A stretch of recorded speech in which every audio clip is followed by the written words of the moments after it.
Hello, Archie Dunlop here with Talking Astrology with Archie on Friday, July the 26th, 2024. So now we've got Kamala Harris as the Democrat nominee. I mean, I know it's not completely in the bag, but she does appear to be the Democrat nominee. The predictions are flying. And on YouTube, there are all sorts of predictions about who's going to win in November or what it's going to take for each of the candidates, Trump and Kamala Harris, to win. And some of these predictions are astrological, others are non-astrological, made, for example, by historians and political scientists. And one person making predictions is Alan Lichtman, and apparently Alan Lichtman has, I think, never been wrong in his predictions, and he has this, I think, theory called the 13 keys. And so basically I think you've got 13 ways you have to look at a presidential election to work out who is going to win. And one of these keys is incumbency, and this is the idea that if you are already the president, then, and you're standing for re-election, then you have got a chance of, when you've got a good chance of being elected, but you've got to consider other factors like the economy and I suppose whether there have been scandals and so forth. So we can think of plenty of examples of incumbents who failed to win re-election. Of course, you've got Donald Trump in 2020, or George Bush Sr. in 1992, or who else? Jimmy Carter in 1980, and then you can go back. I think Herbert Hoover in 1932. And I want to look at this concept of incumbency, and I want to look at it in terms of the Jupiter-Saturn cycle, because the Jupiter-Saturn cycle is really important in astrology. It's, the Jupiter and Saturn are the rulers of time. They are the chronocrators. As in, chronos is, I think, the Greek for time, and so the rulers of time. And so I want to look back at previous elections in terms of this Jupiter-Saturn cycle. And I think that might tell us something important about Kamala Harris's prospects of victory if we just look back at previous elections in the same cycle. So a lot of what I'm going to do in this video is I'm going to just look at some elections and just look at Jupiter-Saturn and what they were doing, and see if we can get any idea about what that says about Kamala Harris's chances, again from the perspective of Jupiter-Saturn and American history. But first of all, I want to look at the astrology and the I Ching for today, which is February. It's Friday today, which is Friday, July the 26th, 2024. Now, before I continue, just a reminder that I would be really happy if you were to like this video, assuming, of course, you do like it. And if you're not subscribed, I would be very, very grateful if you were to subscribe, because, it doesn't cost you anything, but it is a big deal in terms of this channel. So let me start by looking at the positions of the planets today. So here we have the positions of the planets today, which is Friday, July the 26th, 2024, and I've gone for noon, and noon in New York. So you can see that the moon is most certainly in Aries. Moon is pretty close to the North Node in Aries, and it's making a sextile aspect to Jupiter. So that's looking good. It's nice that the moon is in Aries, conjunct the North Node, sextile Jupiter. Moon in Aries is a fairly dynamic energy. It's about making things happen. It's about taking action, wanting to take the initiative, and perhaps finding it easier than usual to be intuitive, just being able to make connections. And having that moon sextile Jupiter, it's a very fortunate aspect, moon sextile Jupiter. It allows us to make things happen. And I think we're going to be luckier than average with that aspect. And in fact, the moon doesn't just make a sextile to Jupiter, it makes a sextile to Venus. So Venus in Leo. So you could say that if today you want to start something, you want to get going on something, now might be the time to do it. We're over the Mars-Saturn conjunction. That's something of the past, and we can now focus on the future. So if there's something you want to get going on, now might very much be the chance, the opportunity. Now there are other things going on. The Sun is sextile Mars. So we had the Sun sextile Mars yesterday, but we've got it again today, and the reason is because the Sun and Mars are moving at approximately the same speed. Okay, the Sun always moves faster than Mars, but they don't separate from each other too quickly. So the Sun sextile Mars is very much there, and it's kind of more of the same. What I was saying about the Moon sextile Jupiter and Moon sextile Venus in Aries, it's about being able to make things happen. It adds to the sense that it is a day when we can be dynamic. Though I suppose with Sun sextile Mars I have to give a little bit of a caution there, because the Sun and Mars are masculine, fairly fiery planets, and so when you put them together, that maybe increases the risk of accidents and mishaps, and it's just important not to be too hasty. I mean, I know it's a sextile, which is a good aspect, but there's still a connection between the Sun and Mars, and it doesn't perhaps matter what the aspect is, whether it's sextile, conjunction, even a quincunx or a semi-square sesquiquadrate, that can create a certain amount of hastiness. And so we mustn't be in too much of a hurry to get things done, but it's not a day for holding back, because it is a fortunate day. I really do think so. And also, Mercury is now for sure in Virgo. So Mercury was kind of moving into Virgo yesterday, but it kind of depended where you were. But now Mercury's in Virgo. And that's more good news. Mercury is conjunct Regulus, and it's in Virgo. In Virgo is good because Mercury rules Virgo. And Mercury in Virgo is intelligent. It's able to focus on the details that matter. So for many of us, our minds are going to be on good form. I should also go back to the Moon conjunct the North Node. Moon conjunct North Node is about, if we feel that something needs to be done, we feel a sense of obligation, then there's a good chance that our feelings are correct, because the North Node is about what we're supposed to be doing. South Node is kind of what we're not supposed to be doing. And you could say if the North Node is in Aries conjunct the Moon, then we are supposed to be taking the initiative, and we are supposed even to be acting on the basis of our emotions to an extent. We don't want to fly off the handle. It's never a good idea to fly off the handle. But it's okay to be assertive, provided that we don't go too far.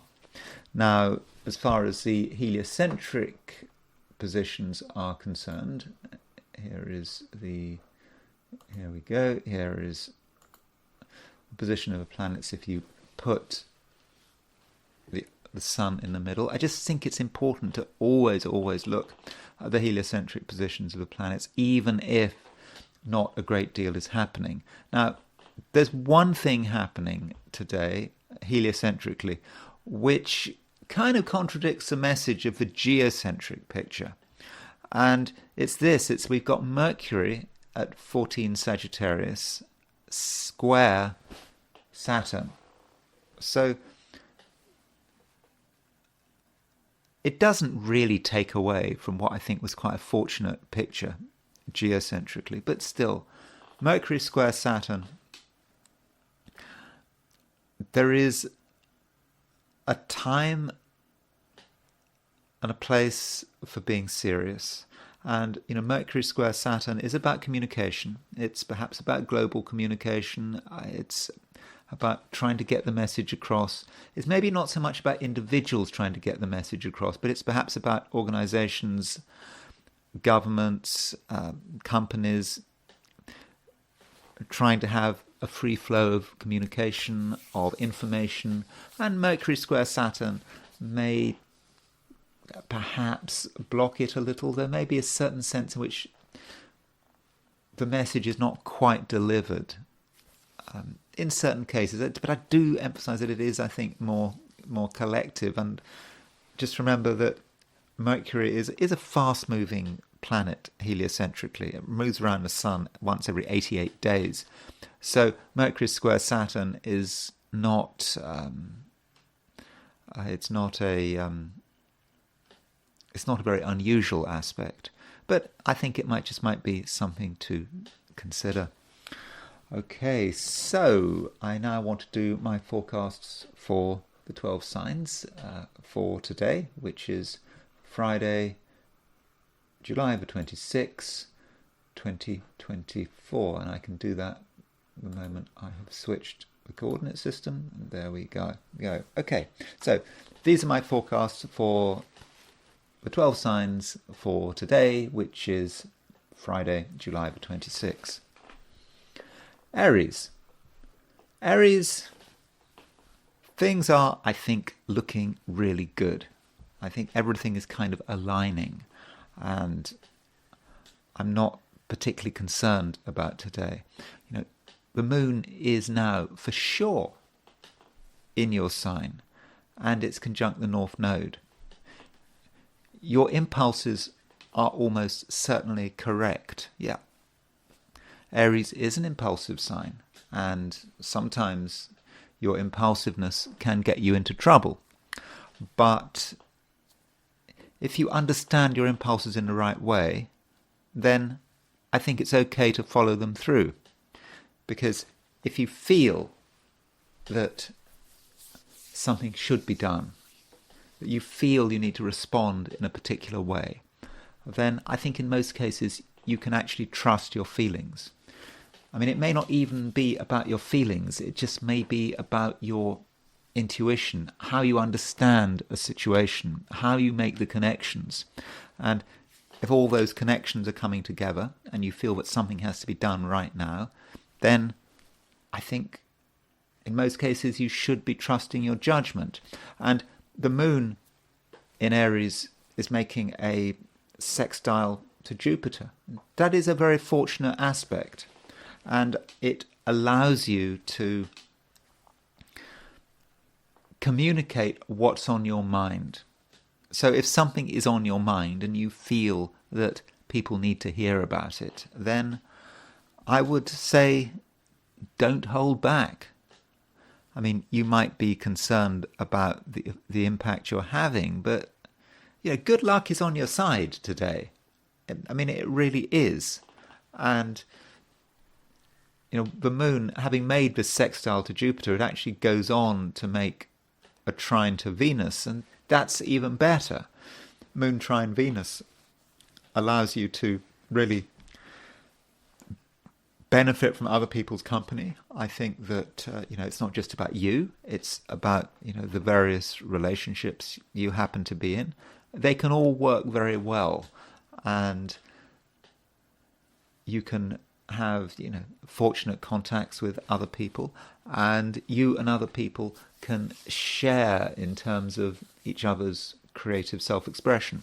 So that is, to my mind, looking pretty good. also, it just keeps going. We've got the Sun sextile Mars. Now, we had the Sun sextile Mars yesterday, but we've still got it. The Sun is very closely sextile Mars. I think that yesterday you may not have been able to take full advantage of the Sun sextile Mars because the Moon was maybe a bit too close to Neptune. Particularly if you were in Australia and New Zealand, Eastern Asia. Moon was even in Pisces, Moon hadn't actually quite gone into your sign yesterday.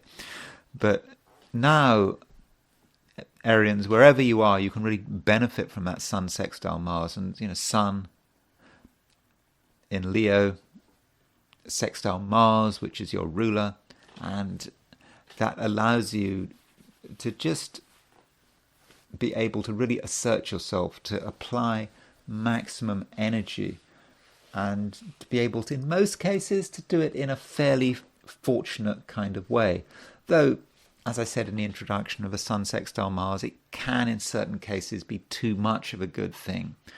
Don't just assert yourself mindlessly. Sun sextile. Sextile requires a little bit of effort, a little bit of thought if you want to make max best use of this aspect. So, by all means, throw huge amounts of energy into whatever you're doing, but just do consider what you're doing, and also consider the various ways in which you can achieve your goals. A little bit of fine-tuning might be a good idea. So don't necessarily do the absolute first thing that comes to mind. But on the other hand, don't spend ages trying to analyze the situation, because essentially today is a day of action. So I'm hopeful, Aries, that you will be able to make the most of it. Taurus,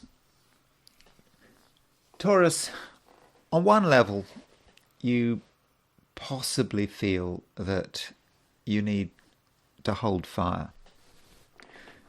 You know that some things haven't been entirely sorted out, and you perhaps now need to do a bit of work on them. And I think, Taurus, you will appreciate your own privacy. And I think the advantage of having privacy, not being too wound up with other people and their problems, means that you're able to make the most of what you've got, and you've got to perhaps focus on, what you're good at. And you'll be helped here by the fact that Mercury is moving into Virgo. So Mercury is the communication planet. It's also the planet of thought. It's a planet of the intellect. And so when it moves into Virgo, it's moving into an earth sign. In other words, it's making a trine relationship to Taurus, which is your sign. So if you do want to spend the day away from other people, or at least away from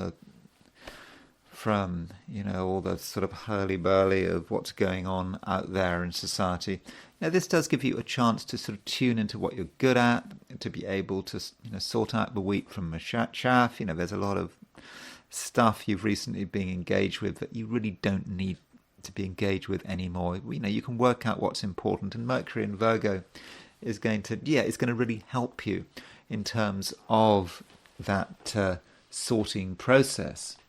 Though, if you do choose to be amongst ordinary mortals, if you decide to take that risk, then I don't think that should be too much of a problem. I think that you're going to know how to behave. I mean, remember, the Moon is making a trine to Venus, particularly towards the end of the day, particularly if you're in the Americas. But I think all of us will, at some level, experience this Moon trine Venus, not least because it's wrapped up with Moon sextile Jupiter.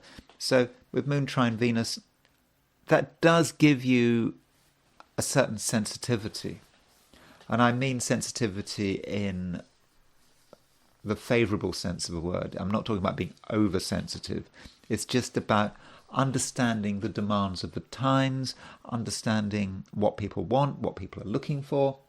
And I think by and large, you're going to know how to behave and what is required of you. And at the same time, I think that you'll have a good sense of who can be trusted and who can be useful. And so it's just a time not perhaps to be getting involved in mindless socializing, but not least because you're not in an especially sociable mood fundamentally. But there seems to me little doubt that certain people can work in your favour if you give them a chance.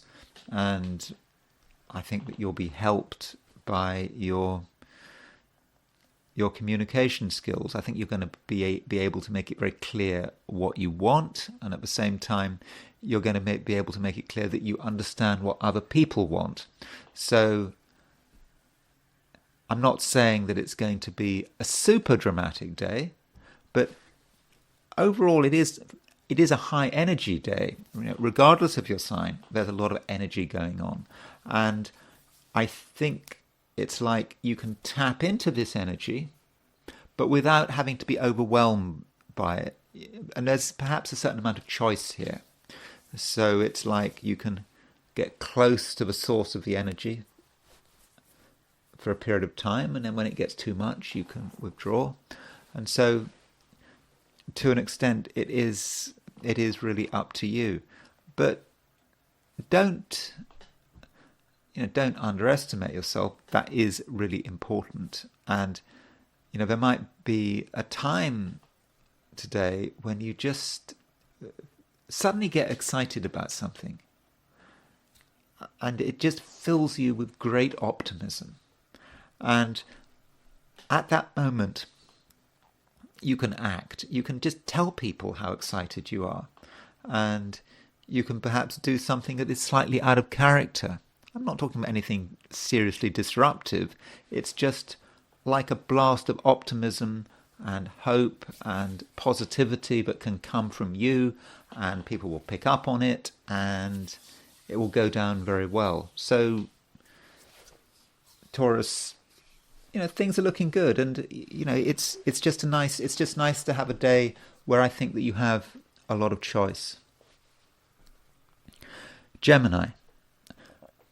Mercury is now in Virgo, and so Mercury is conjunct Regulus, the fixed star, but it's on the Virgo side. And Mercury does work very well in Virgo. Mercury rules Virgo. So with Mercury in Virgo, there seems to be no doubt that your mind is on really good form. You have a clear ability to process information, and it just seems obvious. So do give your mind a chance to work its wonders. The Gemini mind is spectacular. Well, I suppose I would say that, wouldn't I, being a Gemini? But, maybe not in my case, but perhaps in the case of other Geminis. Your mind can do great things. And that means you have to give it a chance now that Mercury is in Virgo. And Mercury may be in Virgo, but it's not going to stay in Virgo forever. It actually goes, because Mercury's about to go retrograde. It goes retrograde, in about, 10 days' time, less than that. So it's Mercury is slowing down. So I would have said take advantage of the times you're in right now. Yeah, your mind might be on great form now, but it may not be in such good form in a week's time. as Mercury starts to move retrograde. So give yourself the time and the space to work things through. And so don't spend all day long, for example, socializing, being with people, listening to other people's issues, because it's perhaps you that matters and your ideas that matter. Having said all that, I think that today, for most Geminis, is going to be pretty sociable. You know, we have got Moon sextile Jupiter, Moon in Aries, sextile Jupiter. Jupiter is in your sign, and in fact the Moon is trine Venus. So I think that, you know, being a Gemini, you're going to have a great desire for variety. You're going to want to do lots of different things, and you're probably not going to want to spend too long in any one place because you just want to see what's available, and you know that's great. And you know it's just important to enjoy the day and to enjoy other people's company, and I think that is something you really can do.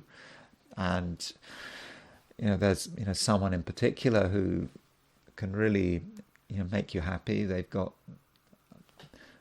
an interesting view of the world, but they may not be in as strong a position as they should be, but maybe you can help them in the same way that they can help you. So that's very important. And I think that from the perspective of one-to-one relationships, there may be work to be done, and I think that I'm fairly confident that things can work well. But it's not a day for being overly emotional. It's actually quite it's quite a fiery day. We've got the sun. Sorry, we've got the sun in Leo, Venus in Leo, Moon in Aries. There's a lot of fire there, and so with that fire, and that's not quite so emotional, is it? And plus, we've got Mars and Jupiter in air signs. We don't want to emphasize too much the emotional side of things, which is probably good for you because, all things being equal, Gemini is not the most emotional of the 12 signs. So relationships work very well, they work very smoothly, provided there's not too much fixation on the emotional side of things, because the emotional side of things probably isn't going to work particularly well. Now, some Geminis may have a great sense of drama. You just might feel that something needs to happen, that you can almost be an agent of change, that it can be you that creates some kind of transformation in the world in which you're living. And you might be quite inspired by this. And you might also kind of worry, is this possible? But give it a go. So if there's something you feel, Gemini, that needs to be changed, then I think that today you may be able to engineer this change. Though, you've got to think about it. Remember, Mercury is in Virgo. Mercury allows you to think things through and work out the best approach. So you don't have to be completely impulsive. Remember, Gemini, you're not an Aries. You're not a fire sign. You give yourself some time to think before you act, and Mercury in Virgo is going to give you that chance. Cancer, you should be out there making your influence felt. I do think that matters.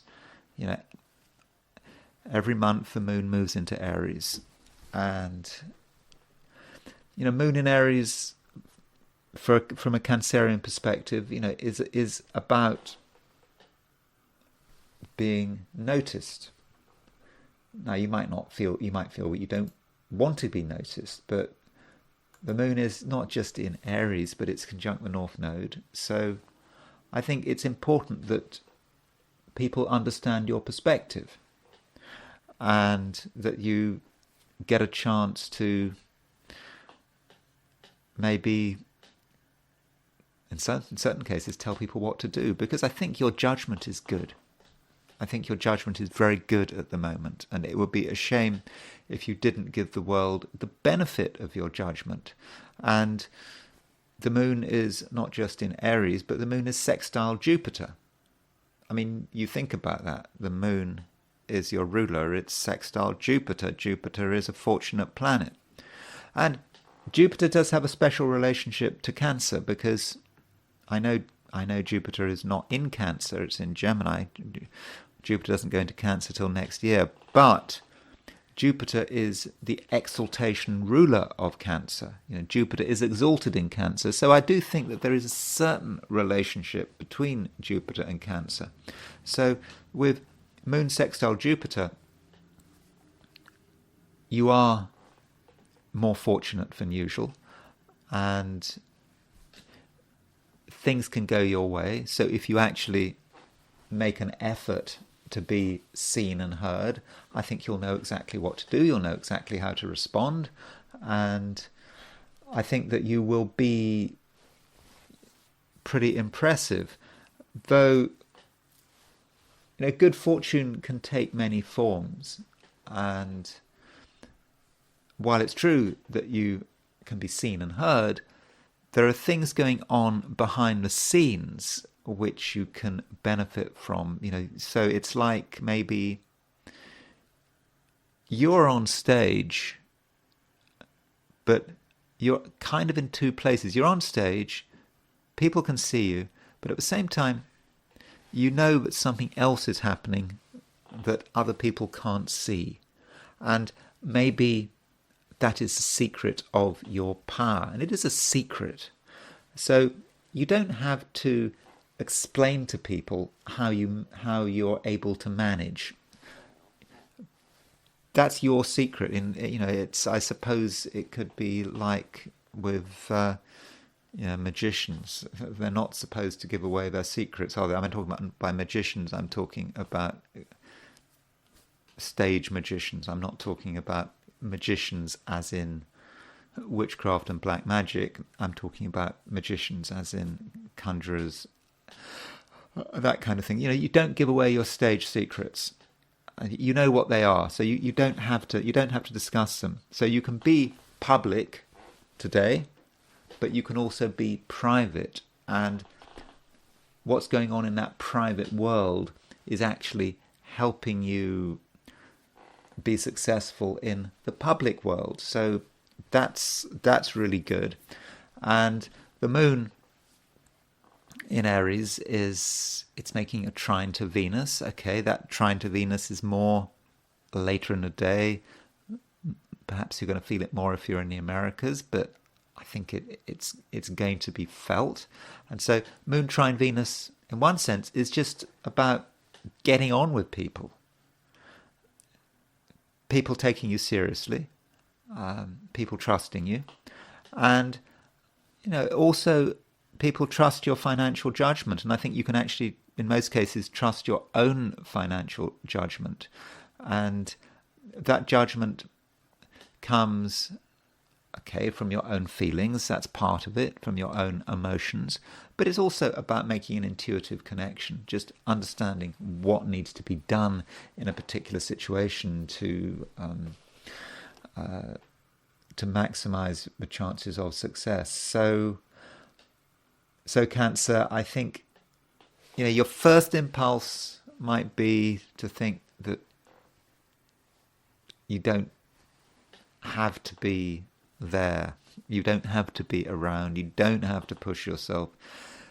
I mean, to be honest, yeah, sure, you would prefer to have quite a low-profile day, but I don't think that's the right thing to do. I think you do have to consider the impact you can have. And in a way, that's what the universe wants you to do. The universe does want you to be seen and heard. Leo, we now have a sextile between the Sun and Mars. So I had a sextile between Sun and Mars yesterday, and arguably the sextile between Sun and Mars was stronger yesterday than today. But yesterday it may have been difficult to maneuver yourself because of the way the moon was acting. The moon was moving from Pisces to Aries, especially if you were if you were in East Asia, Australia, New Zealand, you perhaps it was a somewhat moon in Pisces kind of day, so you weren't able to fully take advantage of that sextile between the Sun and Mars. Well, I think you now can, because the moon is now in Aries. So we've got moon in Aries, we've got Sun in Leo, Sun making a sextile to Mars in Gemini. So you're able to assert yourself. You're able to stand up for yourself. You're able to tell the world what you think. You don't have to apologize. You don't have to explain. Although you can explain very well. Explanation is optional. But if you want to explain, you can. Because your explanations are going to be very effective. And I think people will understand what you're talking about just straight away. So, Leo, make sure that you are as assertive as is reasonably possible. And, if you are in a situation where you feel that you don't have enough power, then, I think there are things you can do to give yourself a boost. So don't be satisfied with a situation as it is. If you feel that in any way you're not as strong as you should be, you don't have to be satisfied with that. You can create changes. You can just pile on a little more pressure. You can turn up the volume a bit on yourself and your Leo self, and as you turn up the volume, you're just going to have more and more impact. And so I suppose you keep turning up the volume until you start having an impact, until your weakness, just any weakness you might have, just dissipates. So, you can be as strong as you like. It depends how much you want it. Again, it is about turning up the volume. You don't want to turn up the volume too high, because then that's just overkill and, you might just exhaust yourself. But find the appropriate level of energy and just go with it. And you're just someone right now who just can't be ignored. Though, don't assume, Leo, that you necessarily have got all the answers. There are things waiting to be discovered today. There are perhaps opportunities waiting to be discovered, things to find out perhaps about other people's lifestyles, about other ways of doing things. There are many ways of doing things. And I suppose as a Leo, you're a fixed sign, you might just take the view, well, you just got to decide on one thing and just go with it and push it as far as you can. But there are alternatives which you may not have fully discovered yet. And I think it is necessary, it's important that you make some effort to try to understand what these alternatives are before making an absolute decision. You're going to go all in on one particular direction. Sure, you can be successful, but there might just be an even better way of doing it. And that's something you need to discover. And, it may not just be about action. It may be about your general view on what's happening and what you can do. And, your general view may need to be changed a little, and perhaps you need to widen your perspective. So, for example, it may just not be enough to just look at things from a completely material view, looking at what you can achieve right now in terms of money and power and status. You perhaps have to think about your overall direction and what is right for you at this particular time. And yeah, just a little bit of change and on your part would, I think, just make it an even better day. But this doesn't take away from the fact that things are looking really good, and I think that being open-minded does matter, though. I think people are going to really appreciate an open-minded approach, because that will make you even more popular. But you don't have to completely neglect the material and financial dimension. You don't want to get caught up in material details. I mean, that would be a shame. That would be a waste of time. But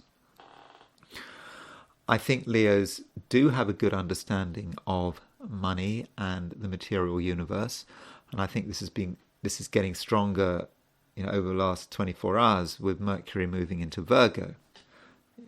Mercury is out of Leo. That is true. In a way, might feel it's a bit of a shame. It was nice having Mercury in Leo, but Mercury moving out of Leo gives you possibly a little more objectivity. Perhaps until very recently you were just looking at things in one way and you couldn't see alternative perspectives. But now Mercury's in Virgo,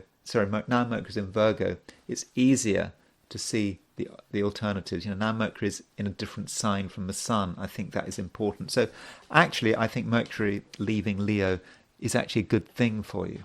And it also allows you to focus on the details that matter, and some of those details may relate to your finances. Virgo. As I was just telling Leo, Mercury is now in Virgo. I mean, it moved into Virgo yesterday to an extent, but that kind of depended on where you were, and you probably weren't really picking up on it. But now Mercury for sure is in Virgo, and Mercury is your ruler. So if your ruler is in Virgo, that is got to be good news, doesn't it? Because your ruler is in its own sign. Mercury, and Mercury works tremendously well in Virgo. It's a really nice place for Mercury to be. And so it's a time when you can really make the most of your abilities and your talents, and you can really use your brain.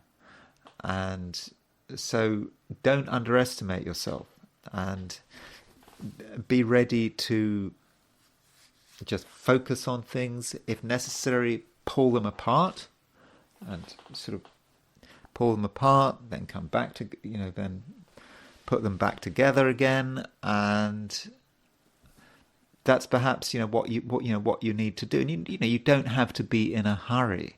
Mercury is in Virgo on and off for, quite a long time.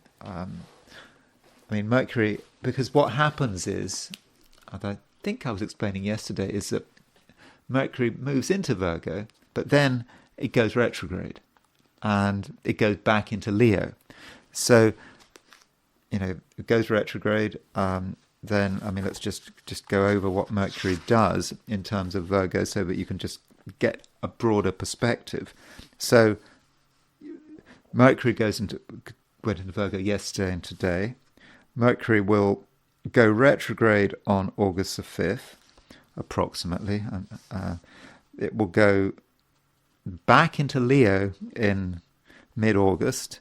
Then it will go direct. Then it will return into Virgo on around the 10th of September.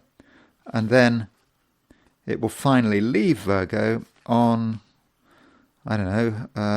looks like around the 26th of September. So Mercury is on and off in Virgo for the next 2 months. So that's a big chunk of time. And so it may be, Virgo, that you need to be thinking about what you're doing, what you're thinking, what you're planning between now and the end of September. And understanding things is not necessarily an immediate process. It can take a bit of time. And it may just be that right now there's a particular issue that you're starting to grapple with. I mean, it may not be an issue. I mean, that's kind of gives it a rather negative spin, an issue. It may be a project, but just something that your brain needs to wrap its your brain needs to wrap itself around this thing, and it may seem very clear to begin with. Then Mercury goes retrograde, and you might have a change of mind. And then Mercury goes back into Leo, and you might have even more of a change of mind. But then you have a chance to rethink it when Mercury returns to Virgo in the beginning of September. So it just may be a fairly lengthy process, Virgo, for you to actually fully understand what is happening. But that shouldn't worry you, because you're a Virgo, you're not an Aries.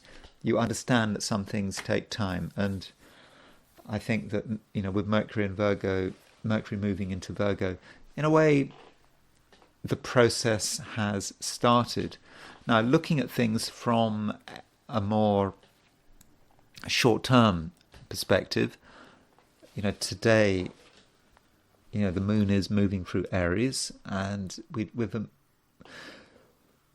the moon in Aries, you are doing, I think, quite a lot of deep thinking and feeling, and you might have a strong sense of something needing to be done, but at the same time, it's all very serious, and you just know that you've got to understand something even more. You just don't understand it as much as you should do. I mean, you're being very diligent here, and I think that's actually showing a really useful level of humility. You're not overestimating yourself.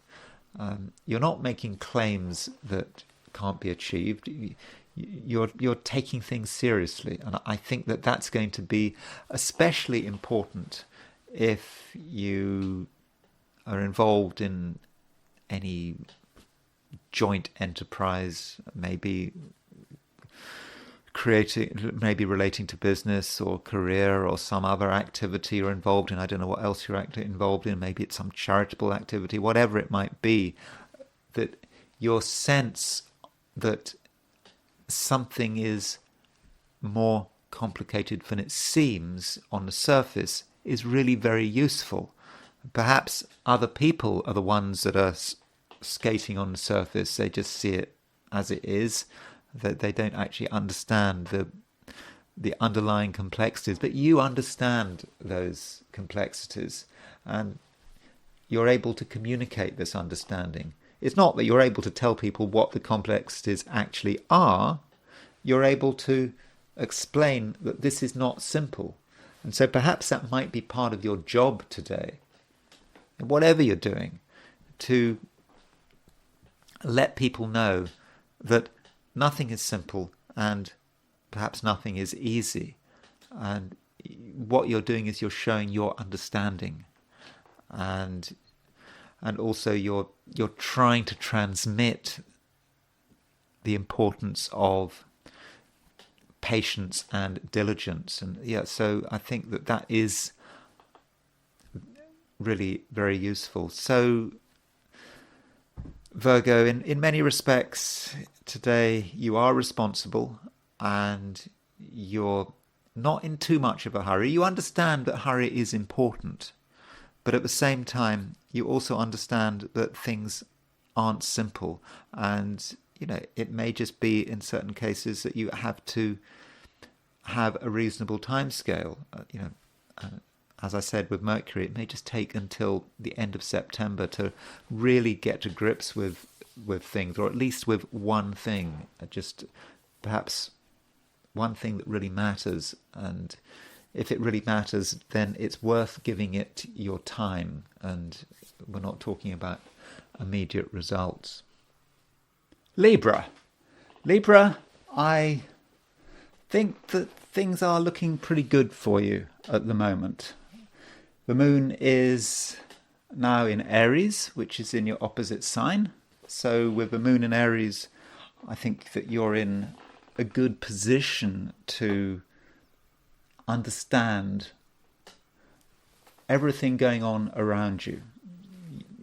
You have a certain amount of sensitivity. You appreciate that you are not on your own, that what happens out there can certainly have an impact on you. And because of this understanding, you're able to take action, perhaps to protect yourself from outside events which might be negative, but also you can see the advantages of being a social animal, that what happens somewhere else can actually benefit you, and that might relate to another person. What someone else decides and what someone does, I think that you can most certainly benefit from it, and I think you can place yourself correctly. So that's certainly a good reason to be optimistic. And the moon, while it's in Aries, it makes a trine aspect to Venus, or at least it's making a trine aspect to Venus. The trine between Moon and Venus might not be exact today, it kind of depends on your time zone, but still we've got a situation where the Moon is in Aries, Venus is in Leo, Moon is applying to a trine of Venus, and so you're going to feel this anyway. And so, Libra, I'm really quite confident that you can enjoy people's company and that you can make the right choices about who you want to be with, who you want to spend your time with. And I think that by having an awareness of the other people's needs, not just other people's needs, but society's needs, society's expectations, you can really be putting yourself in an extremely good position.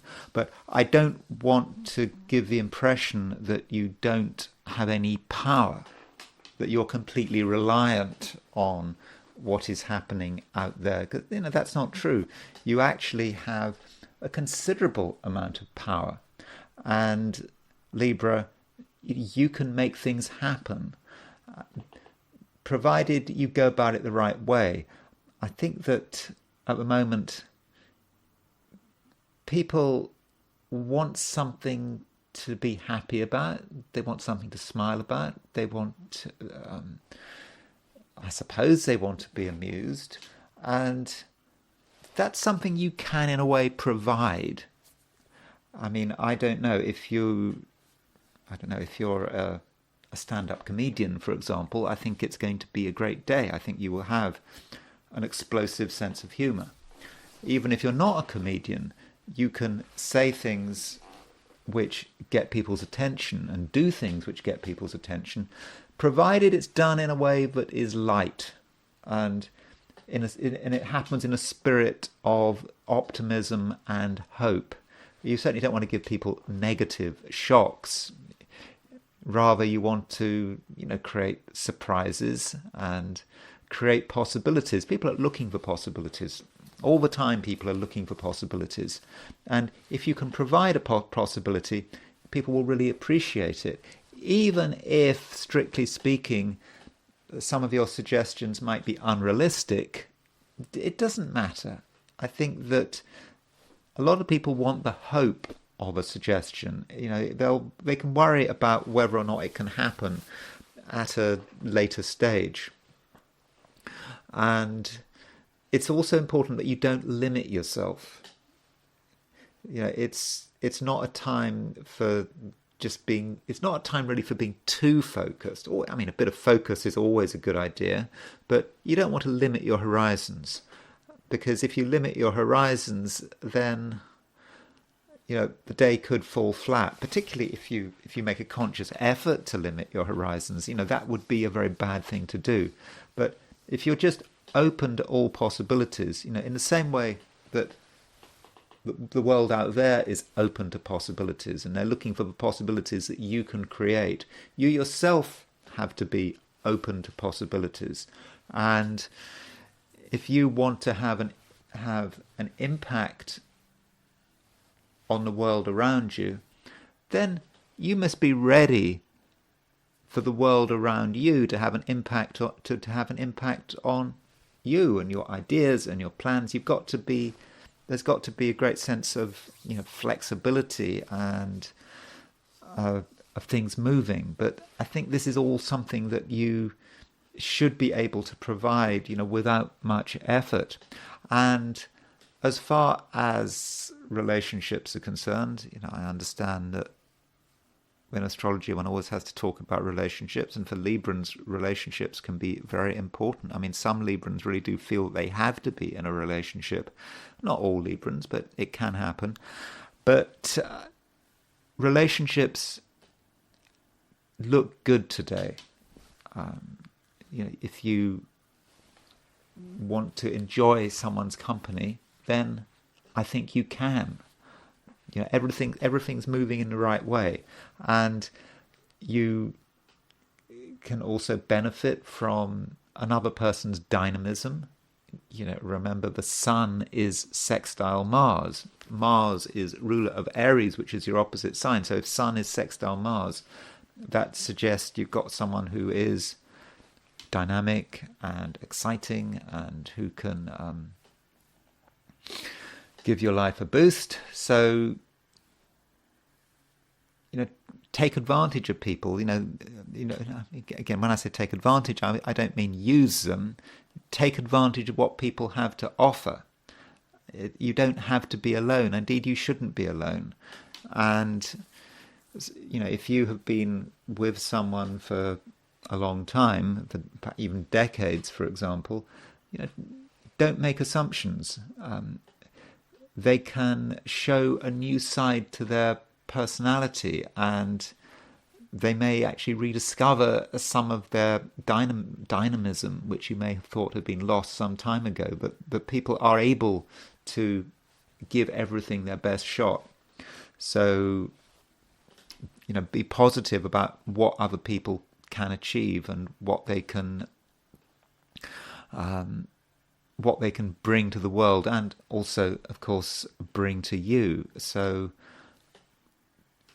that's another reason why I just think it's going to be a dynamic day. It could be, I understand, a somewhat exhausting day, because a lot of your energy is, I think, going to be going out there, and there may not be so much time for yourself. And I understand you've got to look after yourself, that you've got to give yourself, room to just relax and be yourself and not be overwhelmed by what's going on.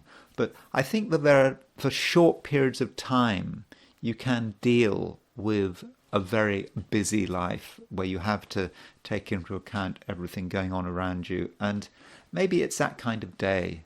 So,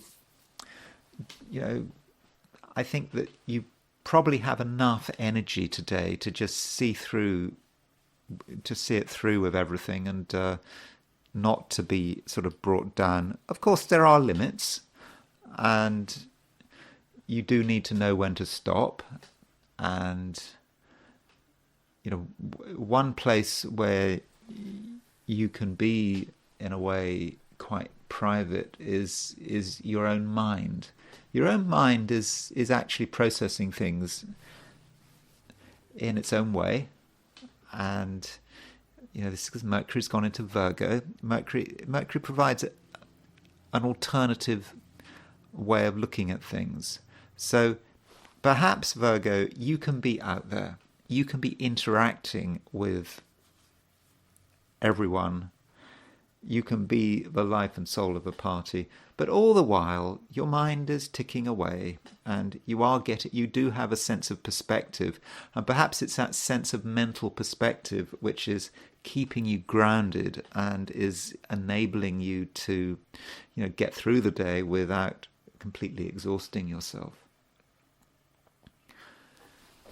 Scorpio.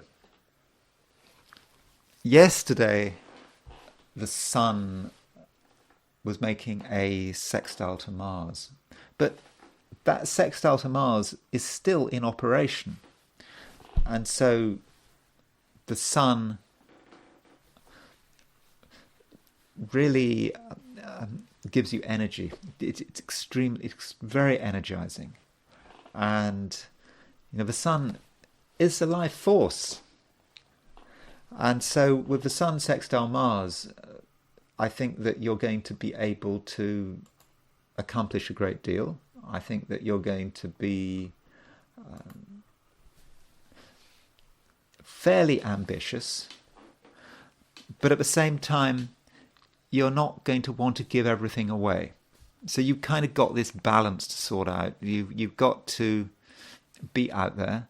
You've got to be making things happen. You've got to complete your ambitions and goals for today. But ambition is something longer term. But in order to get your broader ambition, you have to achieve, I suppose, a set of intermediate goals. But these intermediate goals can be achieved. And at the same time, you kind of want to hang back a little. But somehow you can pull this off. So that's Sun sextile Mars. Sun perhaps represents your public self. And the public self is going to be especially important if you're concerned about issues relating to career and business, when you have to interact with people in a public sense. And then there is the private self. And I suppose with Scorpios, that's always the case, isn't it? The public self, the private self. And, that private self is the person working behind the scenes. So you can be a public figure without compromising anything. I understand with Scorpio, self-protection is important, but you're not actually risking anything by being a public person, by being out there in the public eye where people can see you on the stage. But at the same time, you yourself are holding back, and you're not giving away everything. No one's finding out about that secret Scorpio personality. So that's all there. That is all intact. So don't worry about that. And in fact, Scorpio, today, you are in control to quite a considerable degree. And I think perhaps the secret to your control today is the fact that you are fundamentally pretty well organized. Well, okay, if you're not well organized, then you should be well organized. You can be well organized. And because you're well organized, you'll make sure that you get the pattern of things right. You won't go too far in one direction. And I think with organization, it's probably the kind of day when you're going to want to focus quite a lot of time on your diary. By diary, I mean, what are you doing at a particular time? And that's going to matter more than usual. So when you consider what you're doing today, maybe you need to have your time slots, and make sure that you don't go beyond your time slots, and be quite assertive about it. I suppose be like a therapist. I don't know, therapists, at the end of you'll be in the mid-flow of I mean, it's a very long time since I visited a psychotherapist, but there is, the ending was always a fascinating thing, wasn't it? With the end of a psychotherapy session, the therapist has to sort that out. In fact, the therapist I saw, he was a Scorpio, and managing the end of the session, then suddenly it's over. Not a second later, it's over. So perhaps you have to be like the therapist and make sure the timing is absolutely correct. When you've given someone enough time, when the time has come, on the dot, you have to end it and move on. And that just needs to be how you deal with today. There are time slots, and that way you're not going to be overwhelmed, and you're going to be in control all the way through. And in terms of your time slots, make sure you give time to yourself. But there are a lot of demands out there which you're going to have to be able to manage. But Scorpio, I'm sure you can do it. Sagittarius. I think it's going to be a great day for Sagittarians. Surely it must be, logically, because we've got the moon in Aries. Okay, the moon started to go into Aries yesterday, but now it's very strongly in Aries, and the moon is trine Venus. It's approaching a trine to Venus, and so Venus is in a fire sign. It's in Leo. So we've got moon in Aries, fire sign, Venus in Leo, fire sign, and of course Sagittarius is a fire sign. So you very much feel that moon trine Venus, even if that moon trine Venus is not absolutely exact, because I don't think it doesn't become exact until later in the day or even into tomorrow. But it doesn't matter. The point is the moon is applying to a trine of Venus. So Sagittarius, I think that today you're very much going to feel that you are in your element, and that you're in control and you understand what's going on. Well, you don't actually have to be in control. It's just natural, because you just understand what's going on. You just have an intuition about what is happening, and it's a day when you can make very fast decisions, and whatever is needed to be done, it's just going to be absolutely obvious to you. And I think it will be obvious that you've got something really strong to offer other people. Okay, it's take it or leave it. Some people can't handle the Sagittarian energy, but that's their loss. If someone can't handle you, then you'll find someone else who can handle you. So don't worry about that. Keep your options open, keep flexible. And the moon in Aries in a fire sign is making a sextile to Jupiter, and Jupiter is your ruler. And that gives you, I think, a great deal of power, and it allows you to, I think, move from one place to another. It allows you to benefit from people. It allows other people to benefit from you as well. So there is a possibility here of creating or enhancing mutually beneficial relationships on many different levels. So that might be something you need to work on, or you could work on. There's no obligation today, actually, because I think it's just quite a straightforward day. And Sagittarians like it when things are straightforward. I think that it's not a day when you necessarily have to take all the decisions. I think that you can spend a lot of time listening to what other people say and what other people want, and being able to respond. So you don't always have to be taking the initiative. So see what other people are saying, see whether you can help. Though in the midst of all of this, it's just very important that you just don't forget your fundamental creativity. There may be just a little bit of a temptation to spend too much time focusing on another person's needs, and trying to you might think it's the right thing to do to focus on another person's needs, perhaps. Okay, up to a point, maybe you can give someone a couple of minutes of your time, but you don't want to spend too much time focusing on another person's needs. It might feel easier that way. That might be the line of least resistance, but the person that does matter is you. You focus on what you need and what materials you need to be yourself and to make the most of everything that's on offer.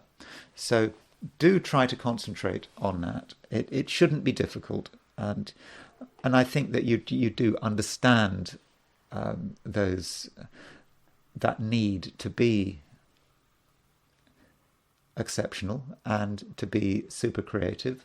And if there's a choice, or you either focus on yourself and your creativity, or you focus on someone else's demands, then put yourself first. You're not being selfish, actually, because the world needs a super creative Sagittarian like you. And I know creativity is this kind of rather vague thing, and one can go on about it. Everyone's creative. If everyone, I suppose you could say if everyone's creative, no one's creative. That's a rather negative thing to say. That's just me. I'm a Gemini, aren't I? But it's not just about vague ideas like creativity. Remember, Mercury is actually moving into Virgo, and Mercury's movement into Virgo could be important because it does actually give you the opportunity to do some very clear thinking about what you would like to do, and it also allows you to do some clear thinking about your plans for the future and how well these plans are going to be supported in the near term. So if there are going to be obstacles in the near future and things stopping you from achieving what you need to achieve, what you want to achieve, then with Mercury in Virgo, I think you're going to be very aware of them.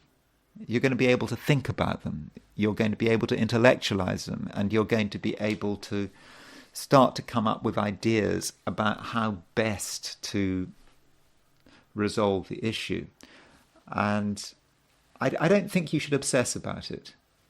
Mercury is going into Virgo right now. Mercury actually doesn't leave Virgo finally, I think, until the end of September. So Mercury's in Virgo for 2 months. Okay, it's not quite in Virgo for 2 months in Virgo because it goes back into Leo, but because of retrograde motion and so on, Mercury is going to be in Virgo for a long time. And so that does give you, Sagittarius, 2 months to work things through. So, part of you now should be starting to think about perhaps the slightly longer term future, what you want to be doing in the autumn. You don't have to obsess about the autumn, but that is perhaps something that you maybe need to consider. But it's the moment that matters. And today, Sagittarius, I do think that things are really working very well and everything's in the right place. And you should just go out and enjoy yourself, and at the same time be as creative as possible. Capricorn. There is a lot going on today. And, very often when there's a lot going on, Capricorns can just take the view that, they don't really want to get involved. That is a possibility. Because for many signs, it is a really good day. It's quite a powerful day, and that's obviously great. But the question is, Capricorn, do you really want to join the party? I think many Capricorns are not going to want to join the party because they take the view that there are better things to do. So in terms of what's happening astrologically, one thing to point out, okay, we've got the moon is in Aries, and the moon is making a sextile to Jupiter in Aries. So from a Capricorn point of view, Aries is actually quite a low profile sign. In a way, it's at the bottom of the chart. And so with the moon in Aries, you are going to want to ground yourself, and you're going to want to make sure that everything is secure. And I don't think that you're going to be in the mood for taking risks. And with the moon making a sextile to Jupiter, that sextile to Jupiter could be about organization, and you taking the view that you've got to start everything at the most fundamental level. You know, there's no point in having big ambitions if the foundations are not secure. And so, you know, from an organizational perspective, there's certainly a lot you can do, and you can really cover a lot of ground, and I don't think there'll be much in the way of disturbance. So that's perhaps about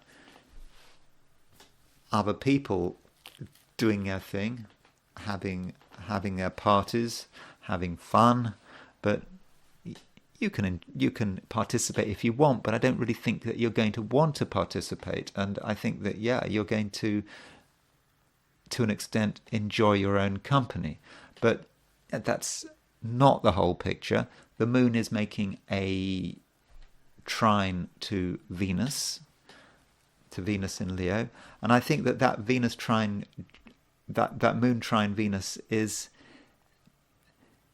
quite serious. And it's just not trivial. And it seems that if a relationship is important, then it's going to work. If it matters. If it's something of no consequence, then you're just going to know, you'll know it's of no consequence, and you won't want to put the effort in, and it might fall by the wayside, but so what? So any contact with other people today, you're only going to want to really bother with it if it is consequential. And I think you're just going to have a good sense of what relationships are consequential and what relationships are pretty irrelevant in the grand scheme of things. Another thing to point out is that Mercury is moving into Virgo. And Mercury, on and off, it stays in Virgo for quite a long time because of retrograde motion. Mercury goes back into Leo, then goes back into Virgo, and I think that Mercury is going to be in Virgo till the end of September, on and off. And that's quite nice, Mercury being in Virgo, if you're a Capricorn. It allows you to, reconsider what you know, and it may be about learning. I understand, Capricorn, that you know a lot. You take your knowledge seriously, and you've got areas of expertise, but you could know more. And if I were to make a suggestion to Capricorn, I would ask yourself, where do you think the biggest gaps in your knowledge are? Where do you think they are?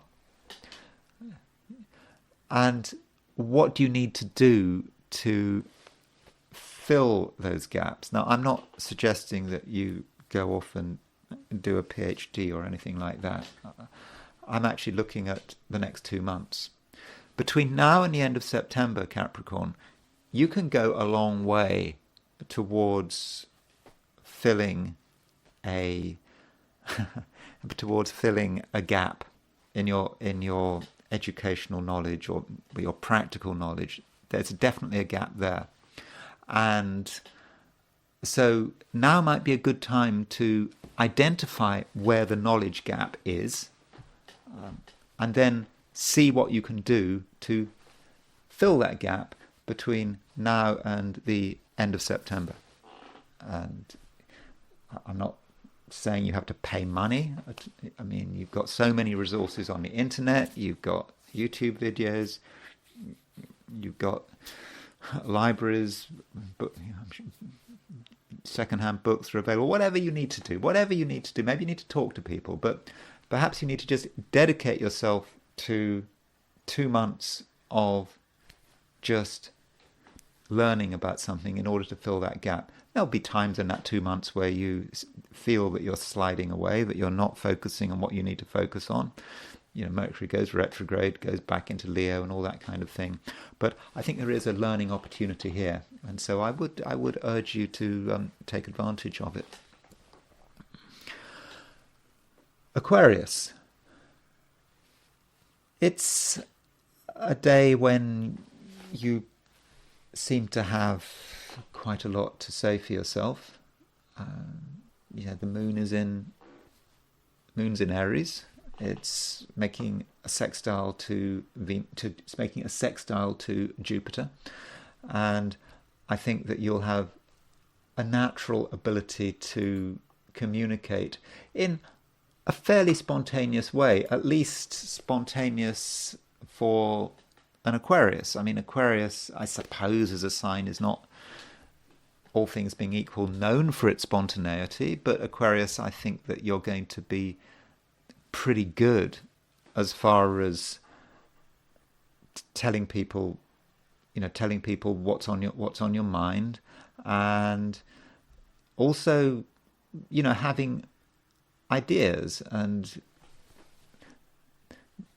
creating possibilities, and there will be something more dynamic than usual about the way you talk, and not just talk, I suppose. It's not just the spoken word, it's also about the written word, and there will be something quite spontaneous about it. And so do take advantage of that spontaneity, not having to spend ages and ages thinking about what you're going to say. Just say it. And I think that your openness and perhaps your candidness will, I think, be appreciated. And being an Aquarius, you're able to look at things in a different way. Though don't get too caught up in big ideas. I mean, I don't think it's a day when you should be obsessed about principles and grand philosophical theories. Think about the underlying facts. Perhaps the facts need to be fleshed out. So if there's, for example, some uncertainty about something, maybe it's a project or whatever, it would be a good time, Aquarius, to get in at a low level, to discuss the basics, to discuss the facts with people, because I think you understand what's missing. A few things are missing. Some things haven't been properly explained.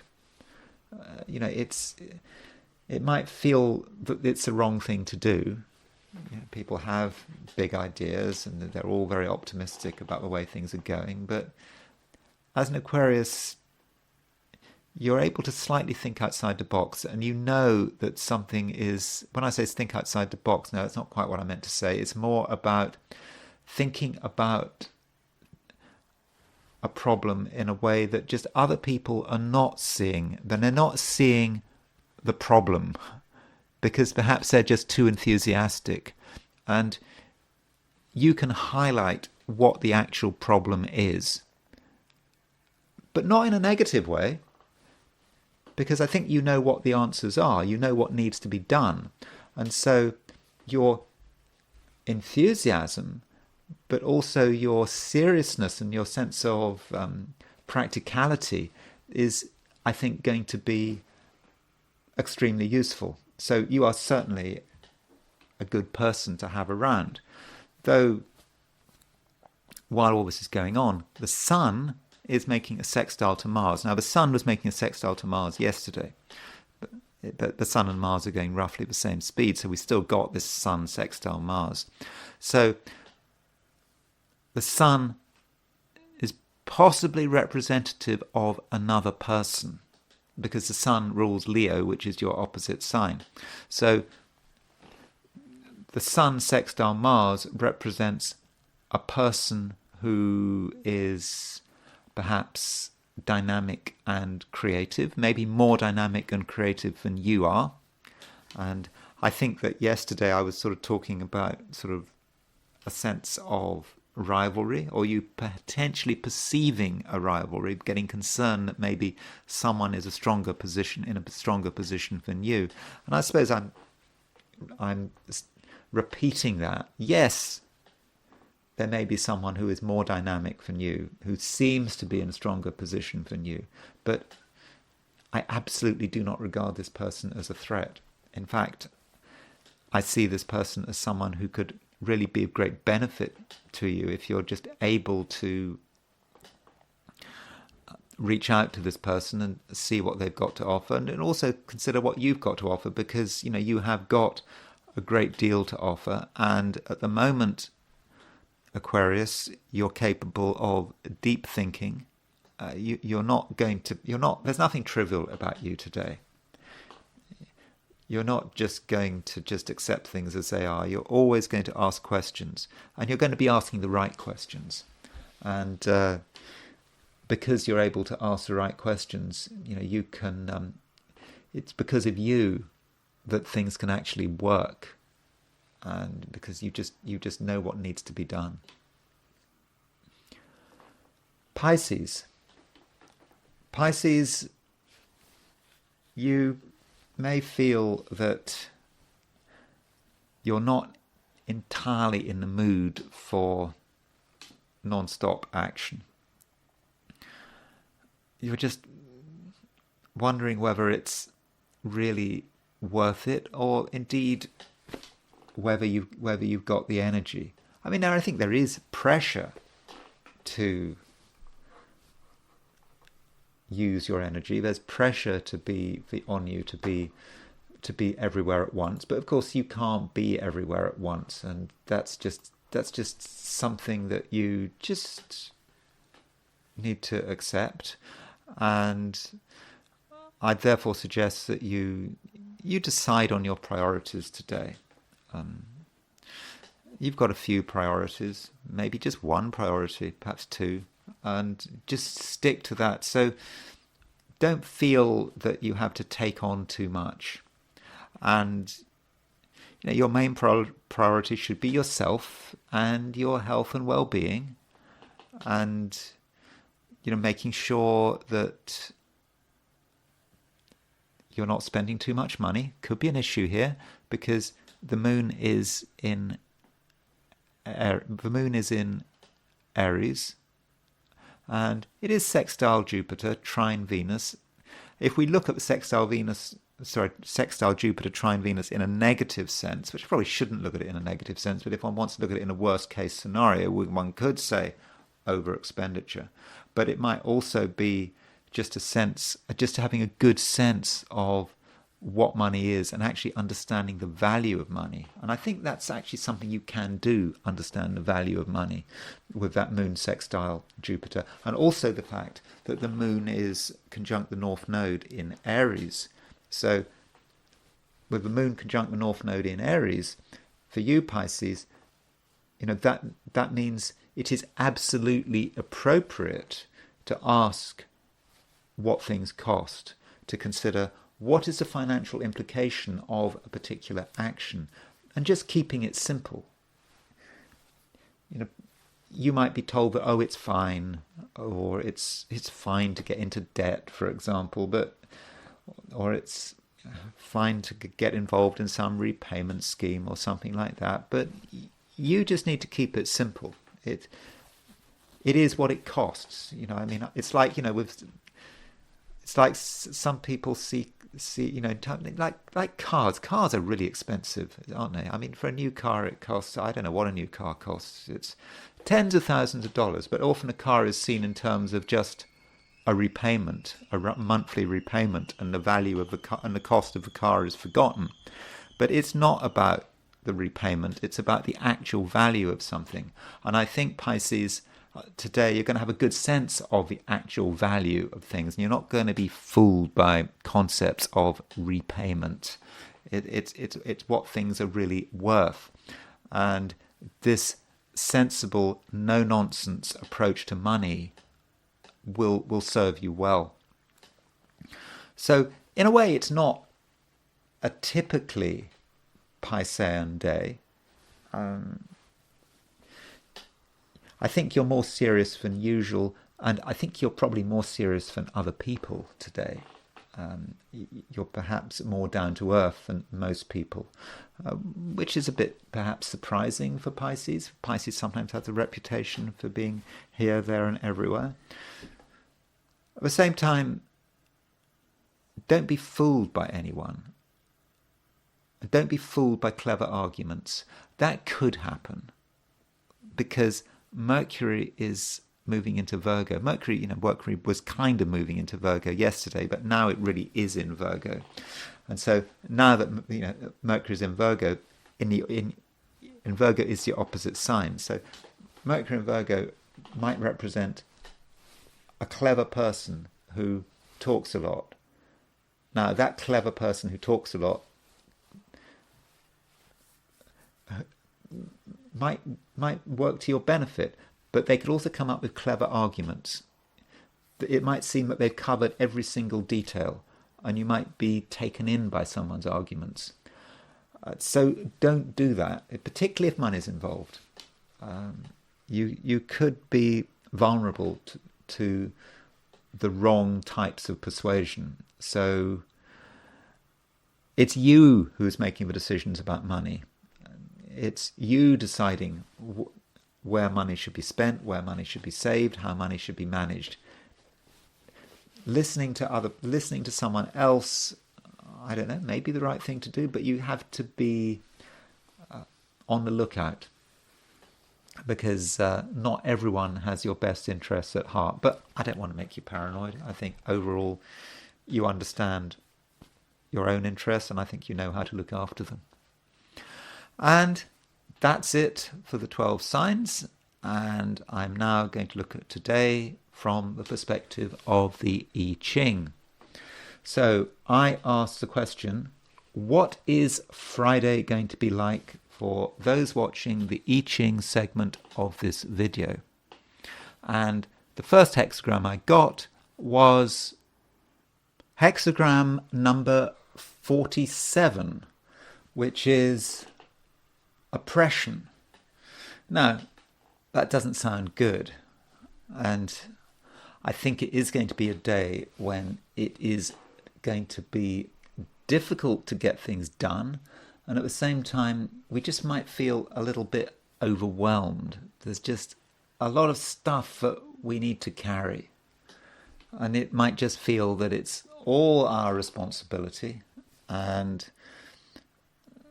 we might also feel that we're not being given enough help. So, yeah, it could in its way be a bit exhausting, but it doesn't mean to say that we are not going to get anywhere. Yeah, we've got a lot on our plate, we've got a lot to carry, but it seems that we do have the capacity to get through the day. I mean, get through the day in terms of doing what we've committed ourselves to doing. Yeah, it's going to be hard work. It's not going to be easy. And it might feel that the best thing to do is just to give up. It's not a time for giving up. It's just that, there is a sense of exhaustion, and you can actually see this in this hexagram. So the top 3 lines represent a lake, and the bottom 3 lines represent the abyss. So the image you might think about is a lake which has kind of got a hole in it, and all the water from the lake is draining out, and the lake might feel as if it's going to soon be dry, and that just might be how it feels. We're like the lake. We've got limited amount of resources, and we've got emotional resources, and there are huge demands on our resources, and it just feels like the lake. We are just at risk of running dry. But I don't think it's going to be a complete disaster, because I just think that if we're persistent, and if we just keep going, and we're not sidetracked, and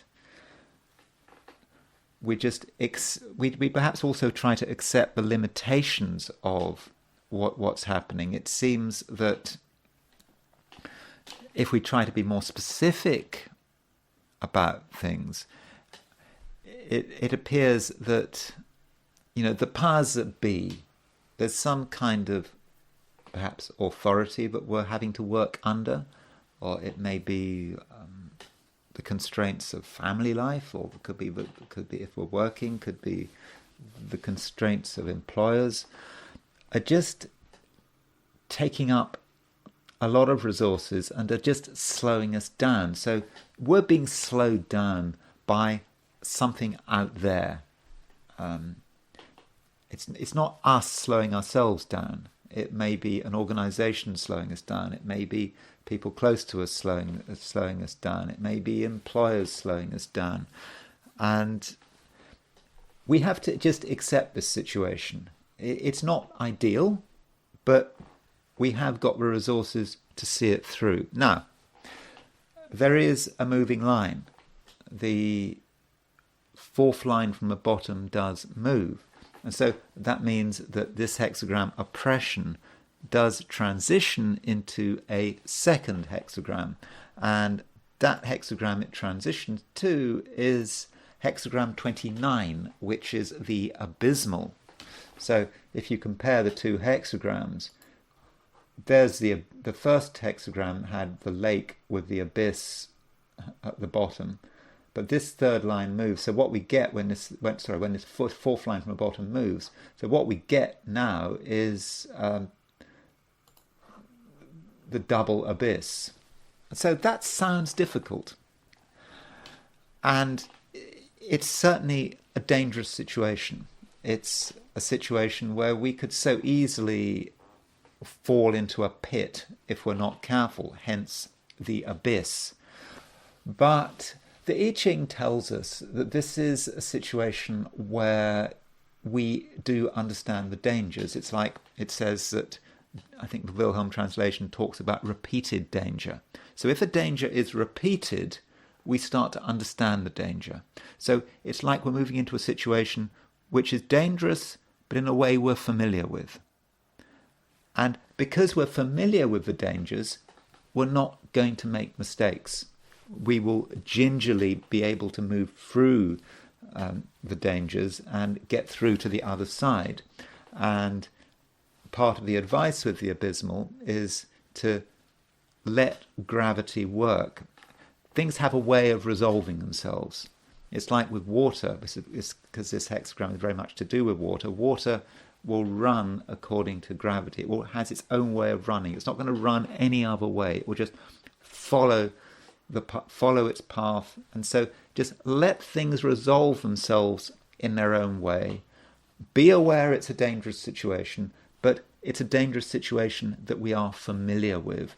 And because we're familiar with it, we're not going to make mistakes. And yes, we are going to get through to the other side. And now it's time to go back to the astrology, and I want to talk about Jupiter and Saturn and presidential elections. And election cycles and when presidents get elected, has always been important to people, and it's because American elections have this incredible regularity to it. I looked at America's chart yesterday, and I sort of pointed out that it's I pointed out that America's Saturn is really very strong. Saturn is it's got Saturn in Libra. Let me just look at America's chart one more time. This is a great thing about America. I spend a lot of time criticizing America, but it's got this wonderful Saturn exalted Saturn in Libra. It's exalted in Libra. It's a daytime chart. It's a really strong Saturn, and Saturn is about government. And I suppose it's about competent government. I know people blame the government and say all sorts of bad things, but the thing is, there's this incredible continuity in America.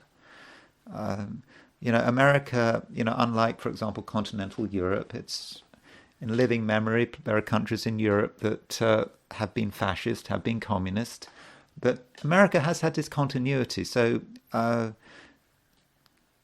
it probably, in terms of places to live, is arguably one of the safer and better places to live because of its history.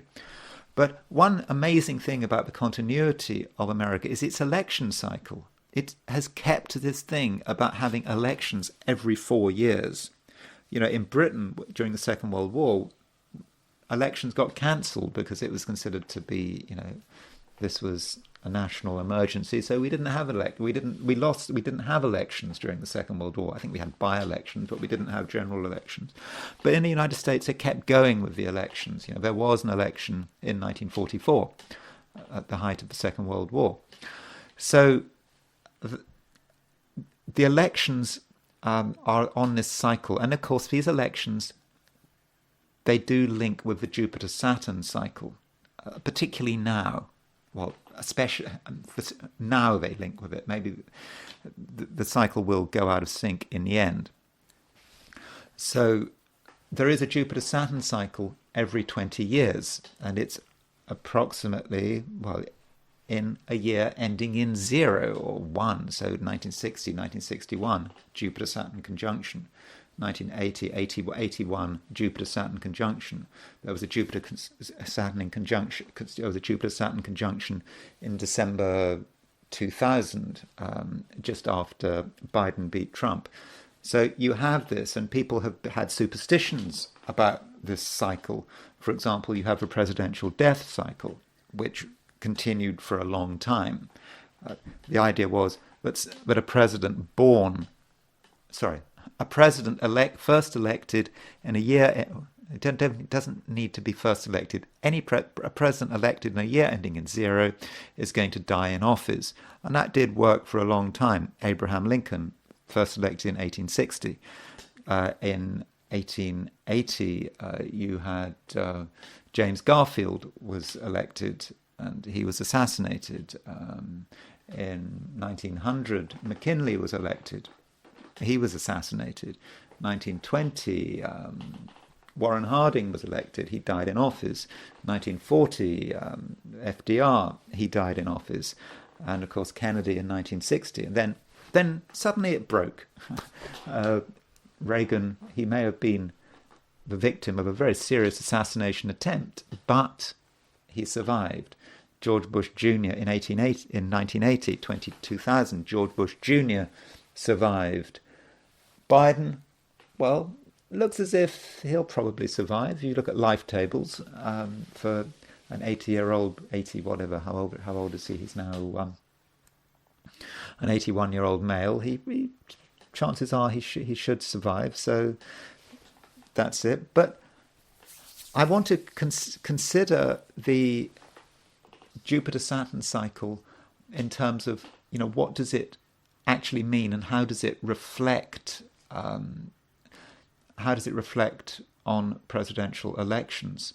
And when you have a Jupiter-Saturn conjunction, so here was for example, here was a Jupiter-Saturn conjunction on December the 31st, 2020. So when you have a Jupiter-Saturn conjunction, this is the start of a new cycle. The old is over. We're now into something new.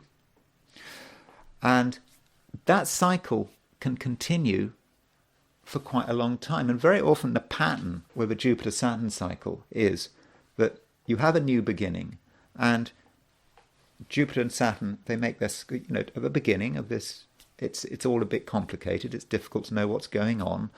There might be recessions at the beginning of the cycle. If you remember 2000, there was a Jupiter-Saturn cycle, and that was just before the dot-com crash. It started just before the Jupiter-Saturn conjunction. The conjunction was in May 2000, but you had the dot-com crash. I think it started in March 2000, and then you had 9/11, and you had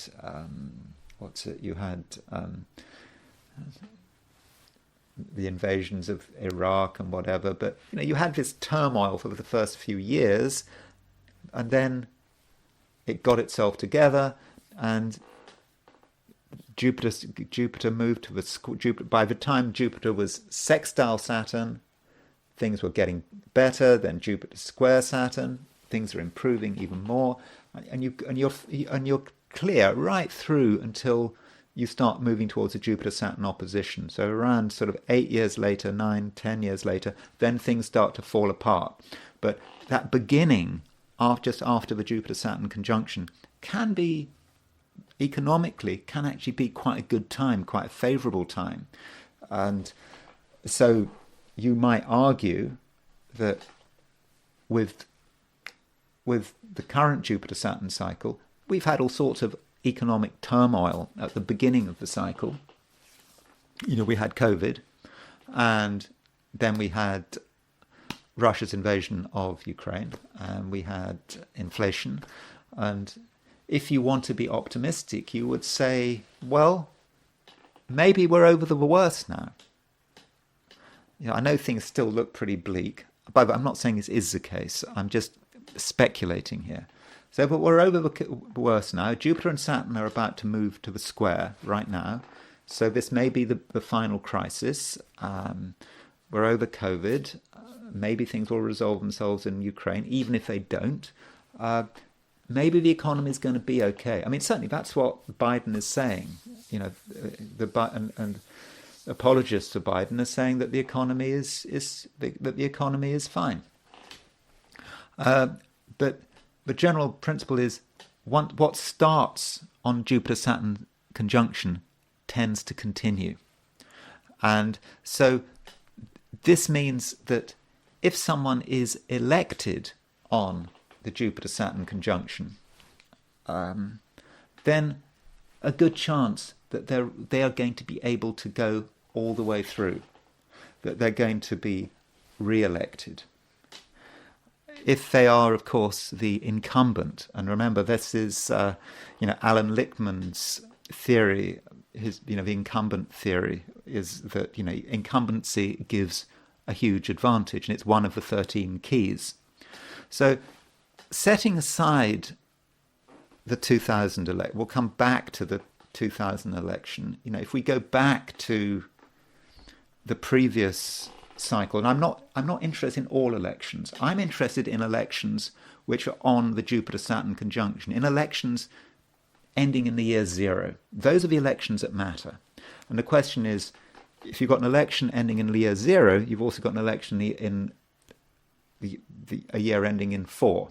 So we've got 2024. We had an election in 2020, and we've got another election coming up in 2024. Those are the two. That's the cycle I'm interested in. Likewise, George Bush Jr. was first elected in 2000 when he beat Al Gore. And so he was re-elected in 2004. So that's the beginning of George Bush Jr.'s time in office, of his 8 years in office. And there is the Jupiter-Saturn conjunction. Okay, it wasn't exact, but you can see that roughly speaking, his inauguration is at the beginning of a Jupiter-Saturn cycle. So the theory would be that this is the beginning of a new cycle, Jupiter-Saturn. So we're not going to see any serious threat to it until the start of the Jupiter-Saturn opposition. And so by 2004, you're at the early stages of the Jupiter-Saturn cycle. Why should there possibly be any changes? Things aren't going to change.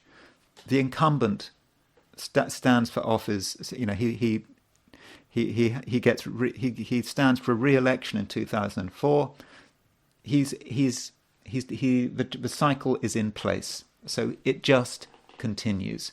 So there we can see the incumbent's advantage. But my suggestion is that this theory about the incumbent's advantage perhaps is linked maybe to the Jupiter-Saturn conjunction, because so many times, you know, when you think about Trump wasn't first elected for the first time in a year ending in 0. He was first elected for the first time in 2016. George Bush Sr. was first elected in 1988. Jimmy Carter was first elected in 1976. We're not talking about people, they didn't have the advantage. The incumbent's real advantage maybe takes place when they're elected at the time of a Jupiter-Saturn conjunction, when they're elected at the beginning of a new cycle. So maybe with these 13 keys, there's an astrological dimension which perhaps should have been mentioned, and it is connected with this very simple thing with the Jupiter-Saturn cycle. So, you know, if you think about from 2000 to 2008, we had all the dramas with 9/11 and the Iraq War, but then we got into the swing of things, and the economy boosted. You know, the economy started doing well. The stock market went up, Nasdaq went up, property prices went up, and it all was fine until 2008. But by that time, George Bush Jr. had his 2 terms, and it's similar if you look at Ronald Reagan's inauguration. So Ronald Reagan was inaugurated January the 20th, 1981. As with 2000, Jupiter-Saturn conjunction. There's our Jupiter-Saturn conjunction, pretty close at the time of inauguration, 9/10 Libra. So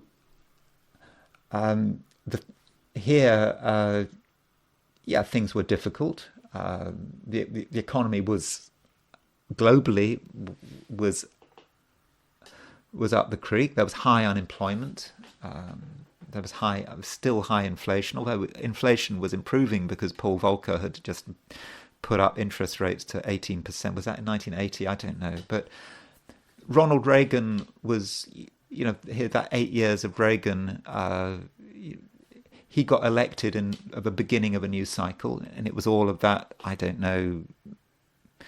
If you're from a socialist perspective, you would see that as being just all that time of greed is good and total emphasis on money. And to my mind, it seemed to be, from a British perspective, it was quite a harsh time, the 80s, particularly the mid-80s.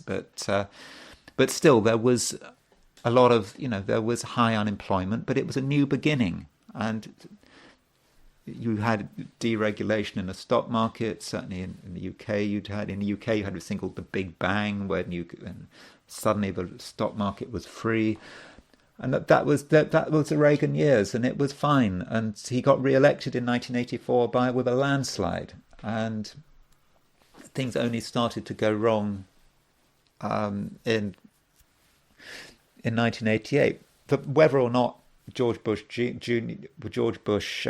Sr. was elected in 1988, that's not the point, because we're talking about the fate of a president elected in a year ending in 0. And here we see the incumbent effect, but I think the incumbent effect is very much linked with the Jupiter-Saturn conjunction.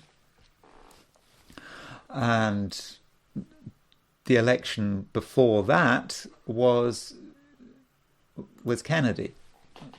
And this was the last time the curse worked, when every 20 years the president elected in that year died in office. So after that, this was the last time it worked. So this is the inauguration of Kennedy, again, Jupiter-Saturn conjunction. And this is slightly different here because, Kennedy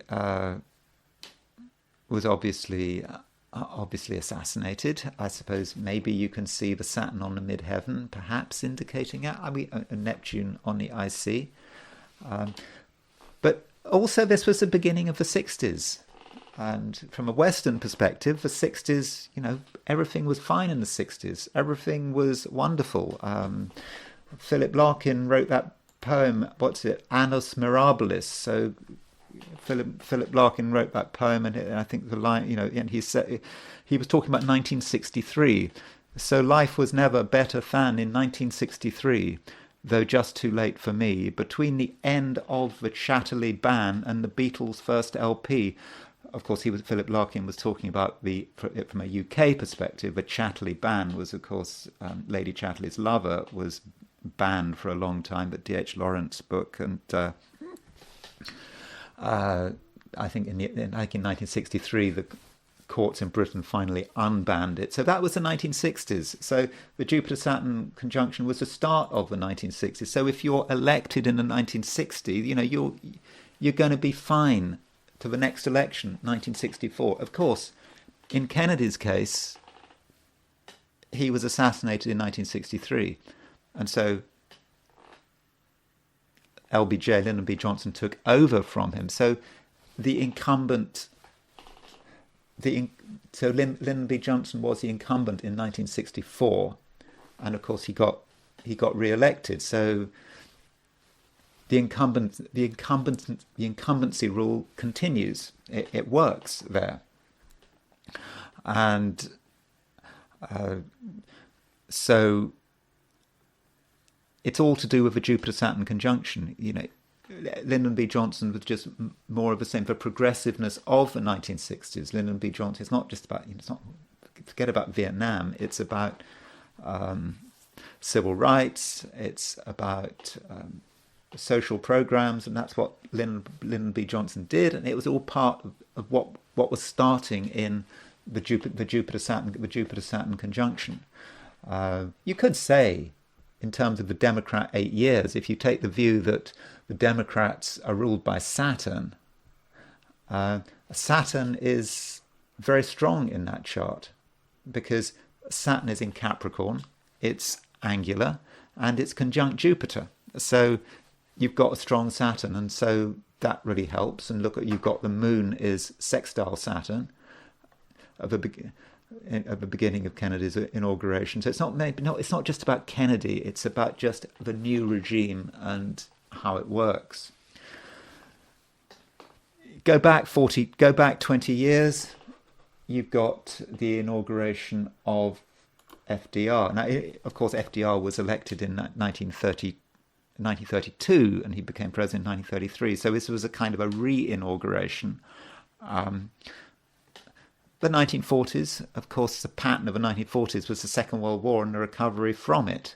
And so FDR was re-elected in 1944.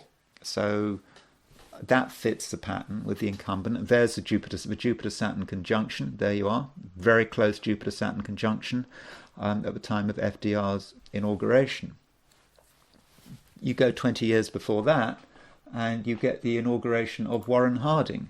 So Warren Harding, the 1920s, was the roaring 20s, wasn't it? So what started in the 20s just continued through.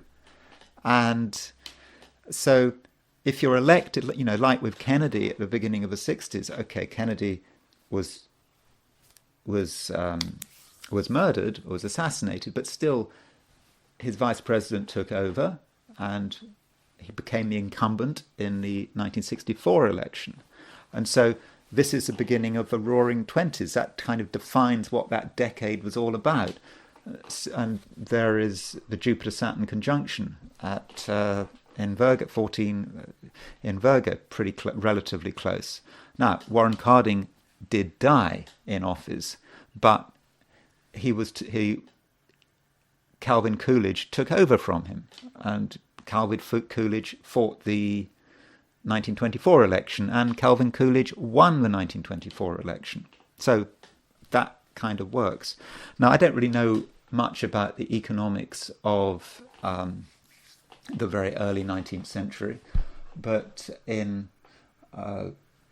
here is the inauguration of McKinley, March the 4th, 1901, Jupiter-Saturn conjunction. So, new decade. Again, I don't know much about very early 20th century American history, but McKinley was assassinated and his vice president took over, and his vice president was Theodore Roosevelt, and he was re-elected, and like Johnson and like Calvin Coolidge, he was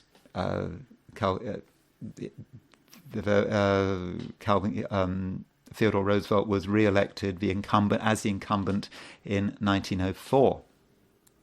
So that's quite a pattern here. But then what starts to become interesting is, and I think this does have relevance to Kamala Harris, perhaps. And so let's go to the previous incarnation. That's James Garfield's chart. So this is the inauguration of James Garfield. So even though this, sorry, that's not right. So let's go back to that's 1981. So let me just March the 4th. Remember, before the 1940s,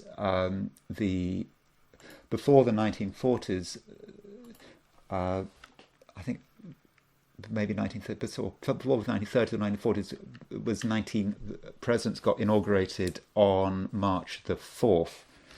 So that's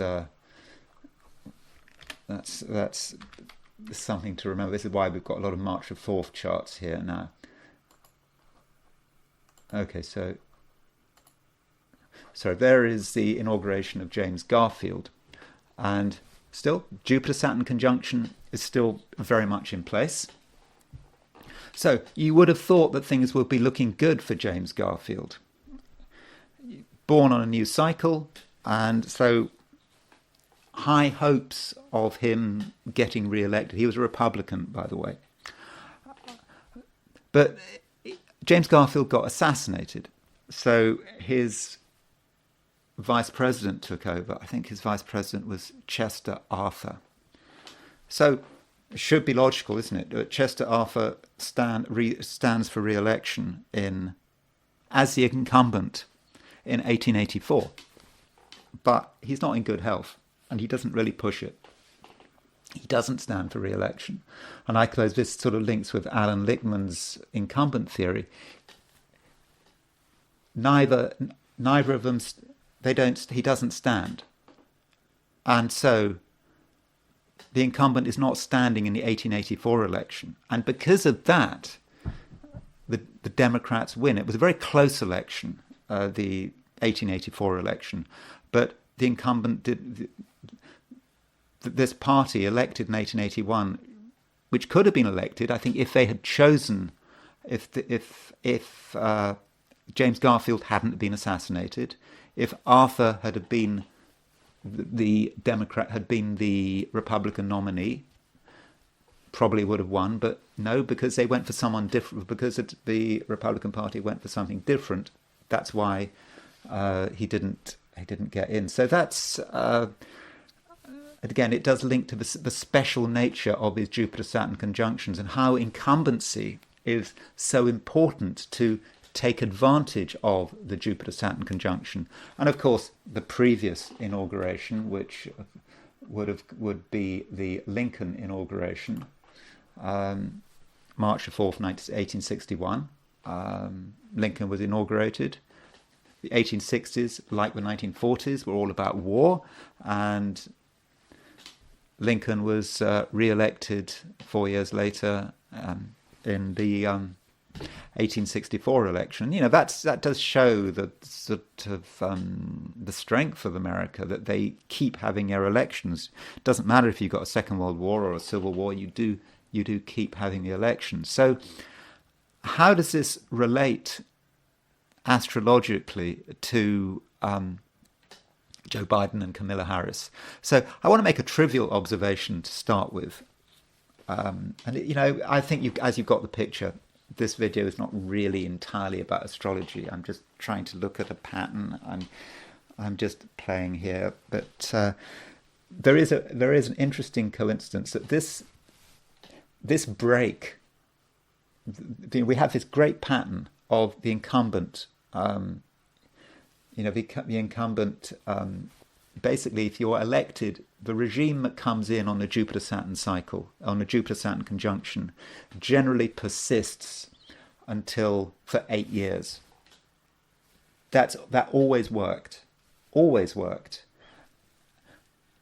until we go back, always worked until the 1880 until the 1881, the inauguration of Garfield. You would have expected that the Republicans would have won again in 1884, but they didn't. And I think perhaps the reason they didn't is because the Republicans in the 1884 election didn't put forward the incumbent. Now, James Garfield, here is James Garfield's horoscope.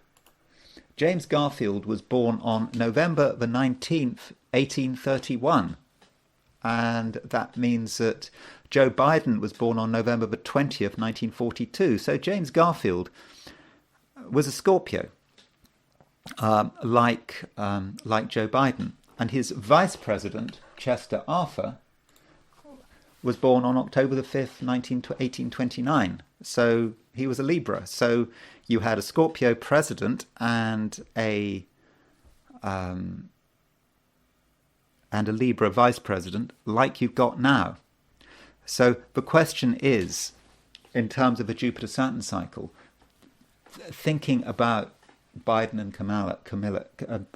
and Kamala, is that astrologically, in terms of a Jupiter-Saturn cycle, it should really work for them. There are strong grounds for thinking that the Democrats should be re-elected this year, provided, I think, and that's why you perhaps need to use astrology, provided they make sure they don't run into an incumbent problem.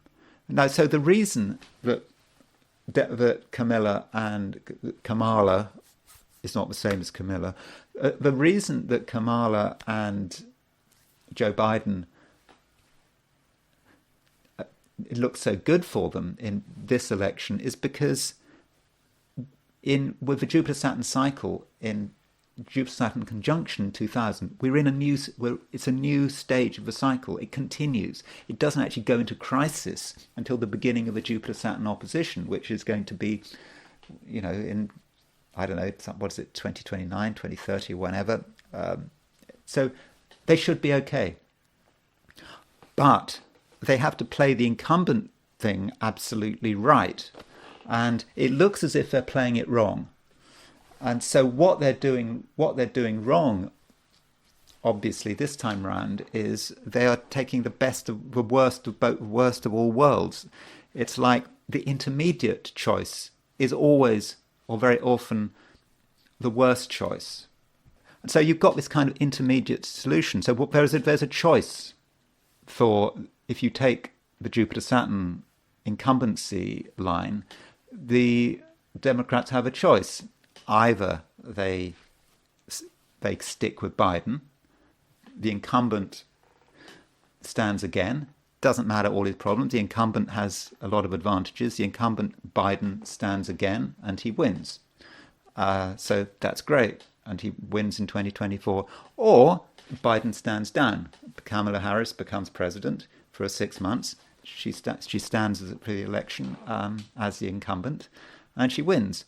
But this way, the incumbent is not standing. And so you go back to the part of the Jupiter-Saturn cycle in 1880, you go back to the situation in where Garfield was a president, and Chester Arthur was a vice president, when you don't have the incumbent standing for election. And Kamala Harris as a vice president doesn't count. So I just think it's just interesting the way the Jupiter-Saturn cycle seems to link also with this idea of the advantage of the incumbent. I think the incumbent, it really does work, the incumbent, especially if that incumbent is first elected at the time of the Jupiter-Saturn conjunction. Okay, I've rambled for long enough. I hope you found that of some interest. I'm sorry, I wasn't really entirely talking about astrology. I was just talking about just patterns, but I found it interesting. Anyway, if you enjoyed the video, I would be very grateful if you were to like it. If you're not subscribed, super grateful if you were to subscribe. And if you want to buy me a coffee, there is a link in the description. So thanks very much for listening, and I will talk to you again tomorrow.